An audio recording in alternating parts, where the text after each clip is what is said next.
Okay. That's it. I need a break.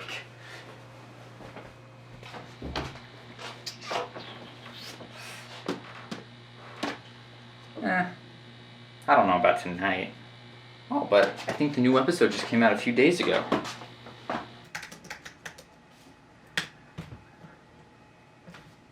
It did. Awesome.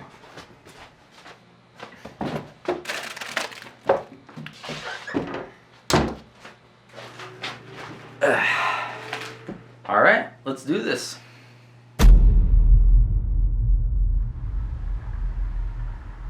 I was so innocent back then. Stop looking watch, it's crazy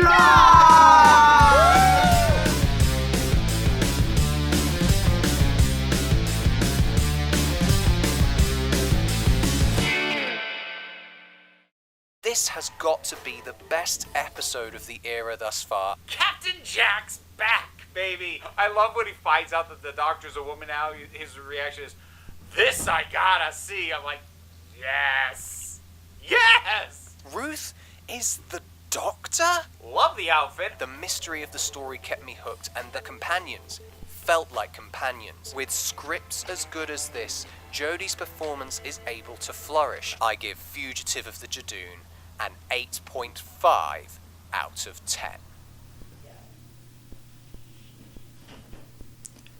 There's a video by Mr. TARDIS Reviews.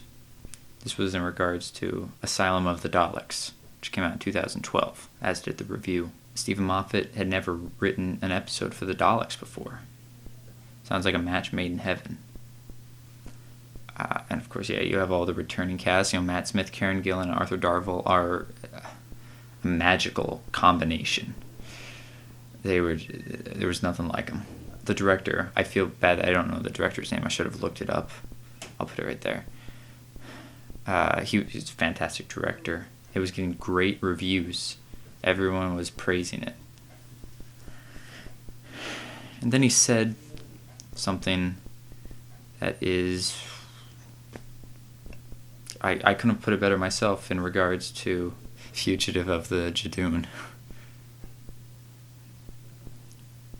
Why do I feel that I've watched a completely different episode than what everyone else has watched? That's my ship. What? Let me take it from the top. Hello, I'm the Doctor.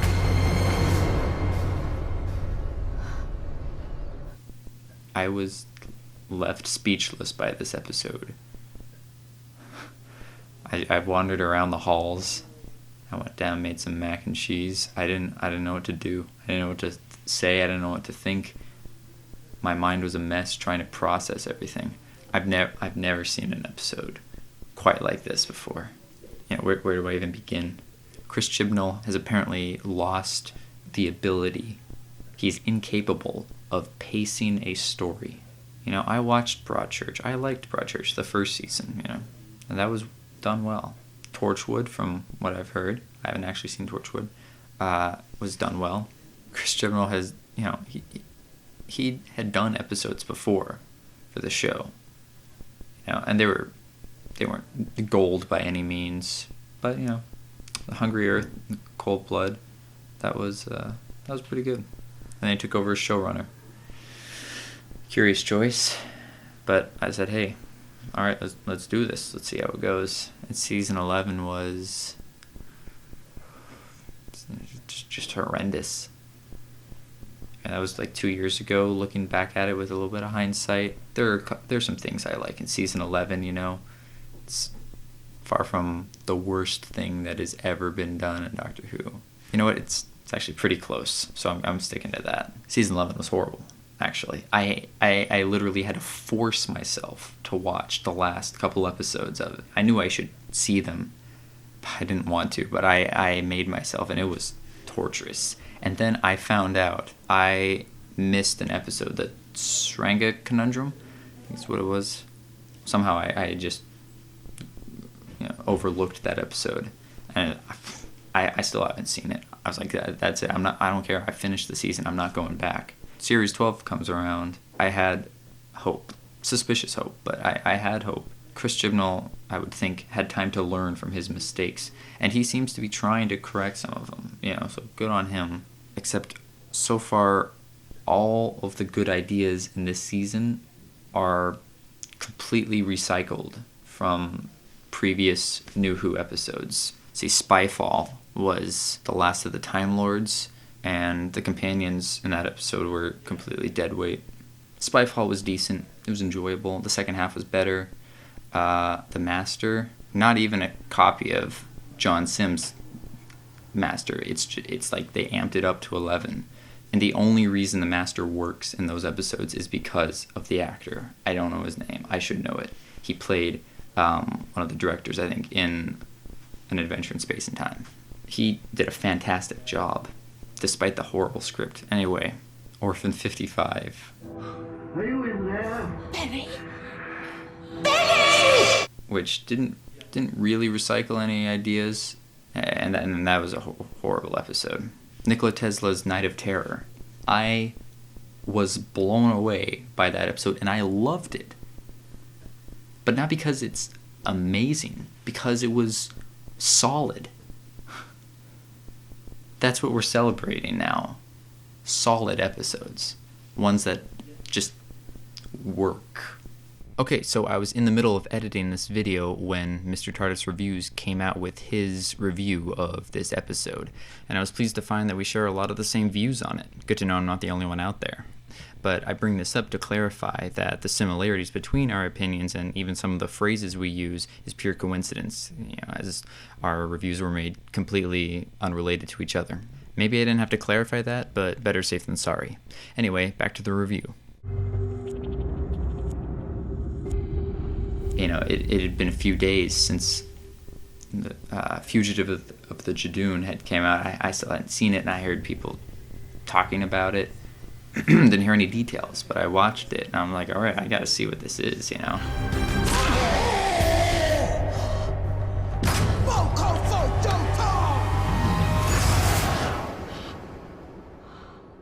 Well, I wasn't expecting that.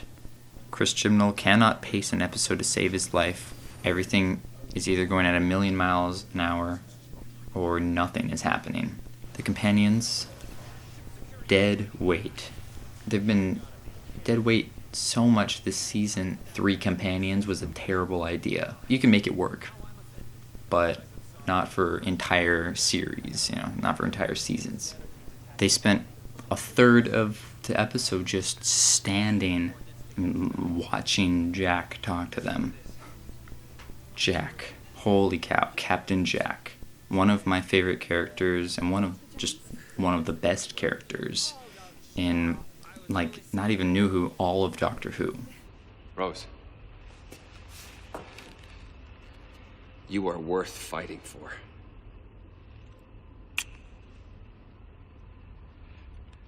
Wish I'd never met you, Doctor. I was much better off as a coward.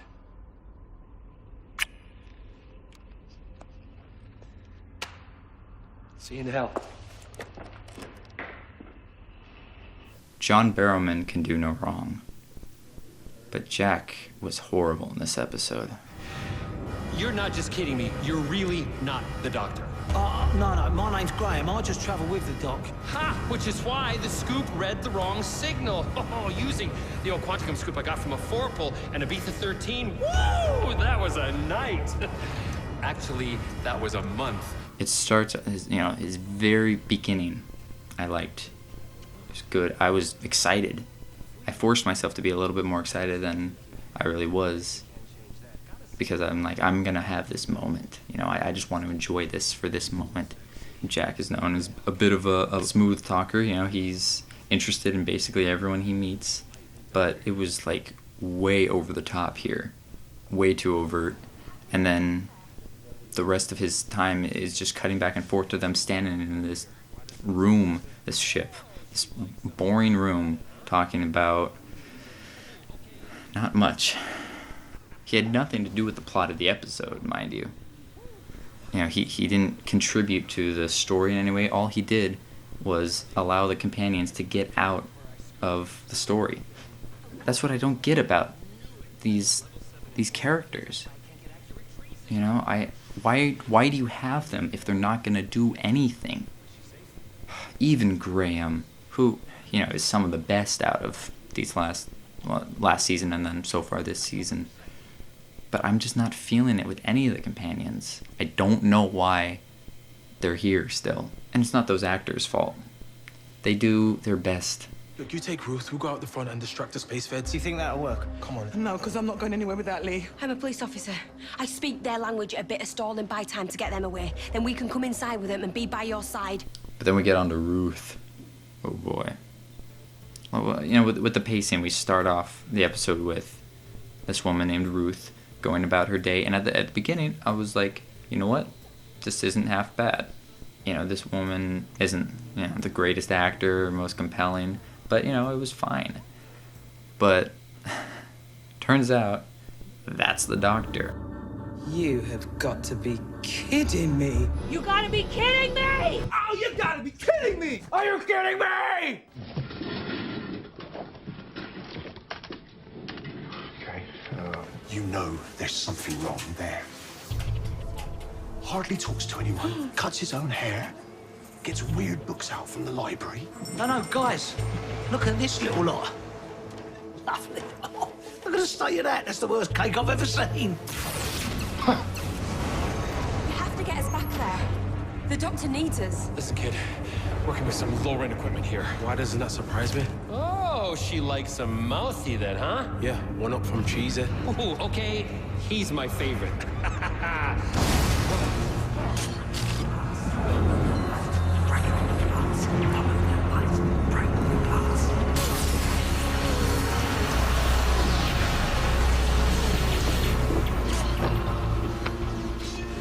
Are you kidding me?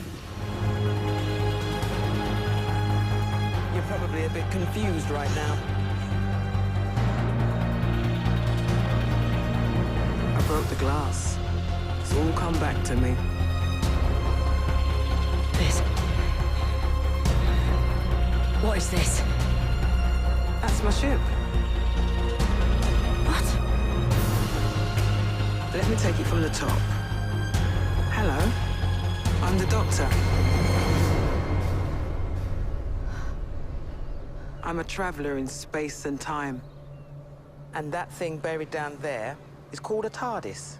Time and relative dimension in space. You're gonna love this.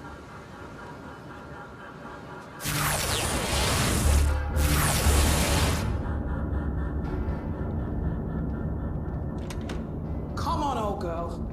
Too sleepy. Power up! Need you right now.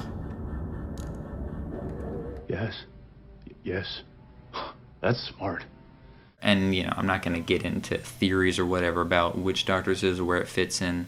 The idea of the doctor finding another incarnation of themselves that doesn't seem to fall in anywhere timeline, like all that, I like the idea of that. It's about the execution. It's wrong. Of course, that's an idea ripped from The Next Doctor, which was a Tennant episode, and also Family of Blood and Utopia, which were also Tennant episodes. Chibnall seems to be ripping off the Davies era a lot, which makes sense. It was fantastic. But yeah, Ruth is the Doctor, some form of the Doctor. I'm all for it in concept, but this actress, I don't want to be, you know, I'm not trying to be offensive towards this actress because I'm like, she could do fine in some other role, but she is horribly miscast as the Doctor. You know, far be it from me to judge actors, you know, the actors for the Doctor. Jodie Whittaker, you know, it's like, she's good, but she's not written well. But, you know, she makes it work to an extent, not enough to be enjoyable. But when it came to Jodie Whittaker in this season, she's been getting better. Because Chibnall is finally allowing the Doctor to be more serious. And when they have those serious scenes, she's fantastic. You know, the writing is not always good at all. But Jodie Whittaker in those serious moments does a fantastic job. But this actress for Ruth, this other doctor, horribly miscast. And I feel bad saying that because I'm not trying to, like, there's nothing wrong with this woman or this actress. Like, she could do fine in other roles, but the doctor, she's so bland and boring. She's not compelling as a person, as a character. Also, her outfit is terrible. You know, it doesn't really matter, but it's just not good. Her TARDIS design was just so bland. You know, when it comes to Jodie's TARDIS design, it's not good. I don't like it. It's terrible. And it was very clear that last season the directors didn't like it either, and they knew it wasn't good because they did everything they could to avoid showing the inside of the TARDIS. You know, a lot of close-ups around the console. But I'm not saying I'm liking it now. At least I'm getting used to it. But Ruth's TARDIS was just, like, shockingly bland. You know, at least Jodie's, you know, TARDIS is bad, but it's interesting. It's bad because it's bad, not because it's boring, which is the worst thing you can do. I stand by my idea that bad myth arc episodes are still better than bad standalone episodes. I truly believe that. I think it shows throughout this show. The most obvious one that comes to my mind is Let's Kill Hitler. It's not a good episode, but it's better than a bad standalone episode. I'm not prepared to say exactly why because I'm not even 100% sure why. That's my perception, but it is. You know, personally, I do like that episode, but it's not a good episode. I'm gonna have to spend the rest of the night watching Tenet episodes to get this out of my system. I really tried to not compare this Chibnall or this run to the Davies era, but man, it's fantastic. I got this DVD set and I started watching the whole Davies era in proper order, which I have never done, and I'm having a blast. You know, I'm in season 2 now. I mean, you know, like, I've seen most of these episodes, but it's just watching them in proper order. It's been a real treat, and I didn't want to say this because it sounds like I'm playing favorites, but I truly believe that bad Davies episodes were far better than a bad Chibnall episode. A bad Moffat episode is miles ahead of a bad Chibnall episode, because at least, not specifically in regards to this episode, but in general, bad Moffat episode is bad because there's a lot of bad stuff in it. This Chibnall run has been bad because it's been boring, but this season so far, it could all work. Like, you could have a bad episode, just like Moffat did, but the thing with Moffat is that he knew how to pace an episode. His episodes were bad, but they felt... there was a natural progression to them. I don't know. I don't know why I expected more out of Chibnall. I liked this new master, be it only because of the actor. Jodie Whittaker can thrive as the Doctor when she has some actually good dialogue and serious dialogue.